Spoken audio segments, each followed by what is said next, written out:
The most wonderful thing about this was that it started with first a conversation and then a phone call. The conversation that Park Community Church leadership had was at a meeting in which we started talking about how we could keep the church going. We were in a transitional time for ourselves. Well, I'm sort of the unofficial historian for the church. I wrote the church history for our centennial in 2001. So I sort of look at what's been happening here in the big picture view, knowing how this faith community here in this, in what's called Pilgrim Covenant Park Community and now Newark, has walked the walk of faith. Hi, I'm Rick Bayak. I've been worshiping in this building for 25 years with my wife.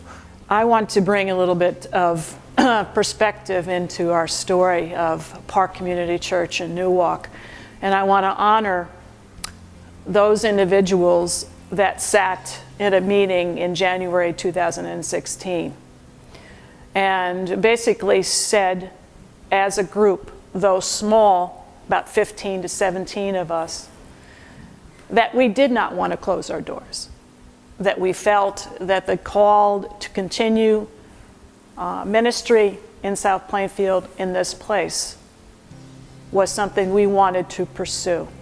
One of the stories that I think is significant is for the centennial, each church was invited to make a banner to carry into the Grand Assembly, wherever it was. And our pastor at the time carried a banner that one of the ladies made that's used a verse from Ephesians that said, being built into a dwelling place for God. And that always ran as a theme through what I saw happening here. And when we faced the crisis of the entire leadership team and the pastor resigning at the end of 2015,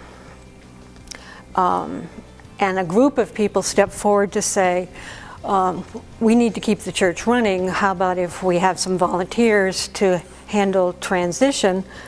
The people who were at the meeting said, okay. So it was an unofficial vote. And I thought long and hard about it because we've been through so much for so long. Finally, I felt like God said, yeah, you need to be involved in this because you care. And we tried to keep the church going for a couple of months. And I know the story's been told before, but it's the circumstances and the coming together of the details is just so amazing. Our church was in a position where we were starting to grow, starting to see some growth, but the building where we were at currently just wasn't ideal for us. It wasn't a good fit. It didn't really feel like a church. It felt like a hall. And we were just at the place where we were starting to feel like we need to change. We need to go somewhere else. We need to maybe be in a different environment. At one of our board meetings, we had a discussion that wouldn't it be nice if we had a church where we can have worship service on Sundays. And where we were, it was okay. It was a place where we came to worship on Sunday. We wanted to grow the church and the atmosphere in the church, meaning the building itself, not the worship, kind of forced us to look elsewhere to grow our membership. And I remember during that time us thinking, where can we go? And my wife, Lisa, she kept on saying, hey, we need to find a church building. We need to find something that feels and resembles a church. And I was always kind of opposed to that because I always thought, well, why would I want to be in a church building with another church? It felt like competition. I didn't think that was wise at the time. But we lived in South Plainfield and we would always pass by this building. And we knew that this church was here.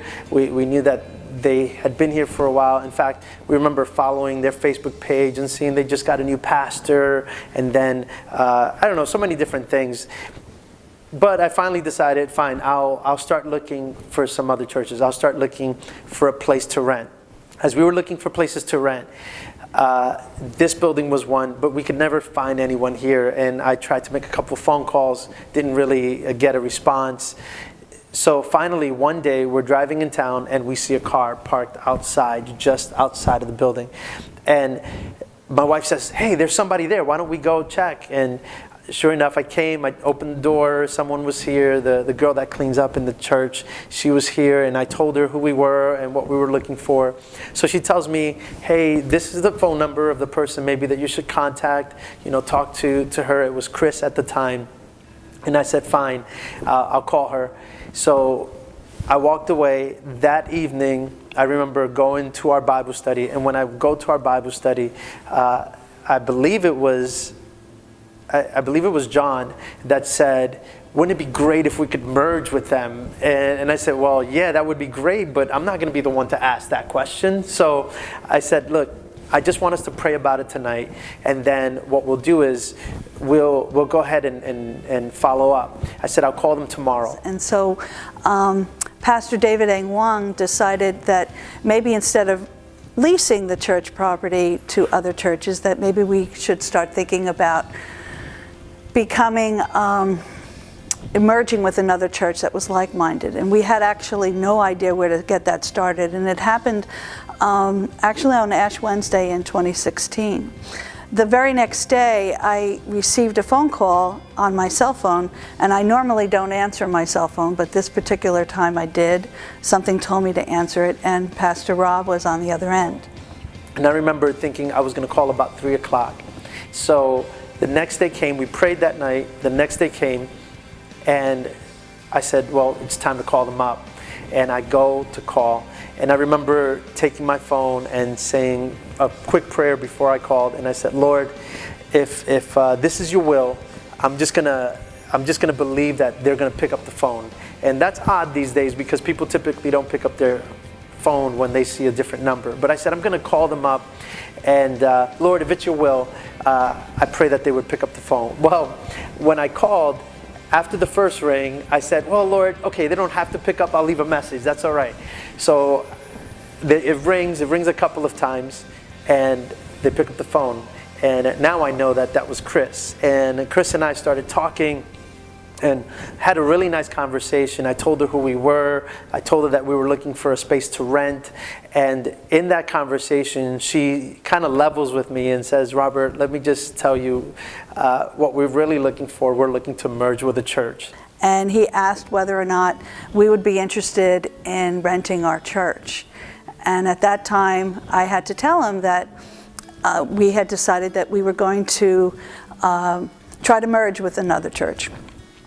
And there was kind of dead silence on the other end, and I became a little nervous because I figured that wasn't really what he wanted. And literally, my jaw dropped. I just couldn't believe it, and there was just a moment of just silence, like, I can't believe she just said these words. But instead, what he said to me was that just about a week or so before that, his leadership was talking about the same kind of a thing, that they were thinking about merging. They were a startup church, and they were renting from a building in Dunellen, and they thought maybe it would be a good time to think about merging. And she says, yeah, we're just looking for a church to merge with, and that's kind of where we're at. And I said, well, can we talk to your leadership? We'd love to sit down, and maybe our team could talk to your team, and let's find out where God could lead this. Well, we kept praying. We finally came and met with them. And after a few meetings with them, we realized, wow, this is something that God is doing, and no one here is pushing any buttons. This is totally God. Pastor Rob contacted our board after that phone conversation and said, if I heard correctly, they're talking about merger. I didn't bring it up, but they're already talking, maybe looking at a merger, not just renting space. And from there, it was God's plan, a plan that was developed, only God knows, but spoke to the hearts of Newark community and Park community? One thing led to another, and we had decided to have a meeting. And unfortunately, most of our leadership could not make it there. But so it was just Linda Young and I and the leadership from Newark. And we were so impressed because they had a book with them, they had a video, they had pictures, and we just listened and we just talked to one another. And the conversation led to beginning of a relationship of some sort. Chris and I gave them a tour of the building on that Sunday after Ash Wednesday, and when she says that we looked like we wanted to go further, it was not just that, it was, there were two of us, and our transition team was 5 or 7, and we couldn't make a decision without them, so we invited Newark to come back and bring their spouses, and then we would invite the rest of our transition team and their spouses, and we would meet together. And that was the beginning of a whole series of meetings, very frequent meetings, as we began to get to know each other. And even after the first meeting of the two groups, there was a sense of, yeah, we need to keep this going. Something is right. And since that time, we have just constantly met with one another and began to really think about what merging would really be like. And it has become, for me, one of the most explosive times for my spirituality and my faith. I have learned that what I thought was worship isn't necessarily worship. That worship is more than just set prayers, and there's an emotional time that comes with that one moment that you feel that God is truly a part of your worship experience. Since that time, and I've not shared this with anyone, but I love to read the Psalms. And so one of the Psalms that I have read over and over again since that February was Psalm 100. And if I can, and you can certainly take this out, and of course it's really hard to read because I've got dots in front of my eyes. It says, serve the Lord with celebration. Come before him with shouts of joy. Know that the Lord is God. And then it goes on to say, because the Lord is good, his loyal love lasts forever. His faithfulness lasts generation after generation. And I guess that's where I am. We have become a church of multi-generations, of multi-cultures, of loving one another just because we all love Jesus Christ. And that's where the story has a beginning and an end. From feeling kind of lost and fearful of change, fearful of just how is it going to impact me as an individual.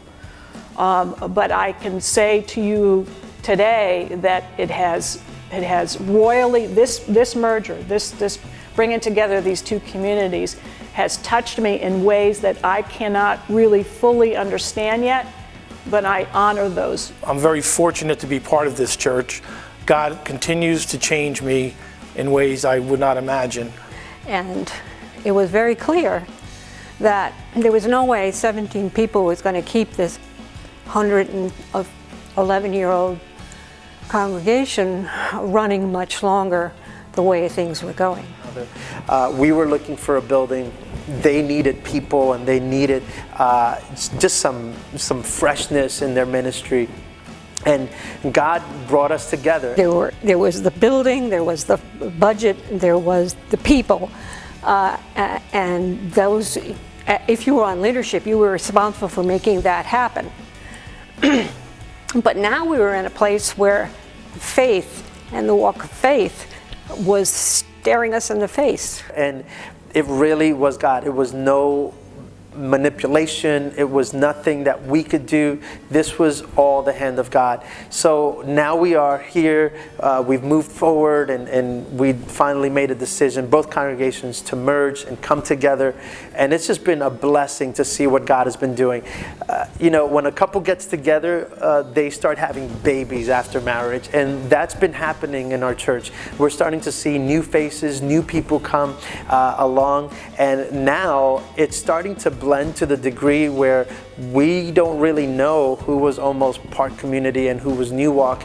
But God has been doing something absolutely fresh and new in our church. And it's just exciting when you can sit back and just let God be God.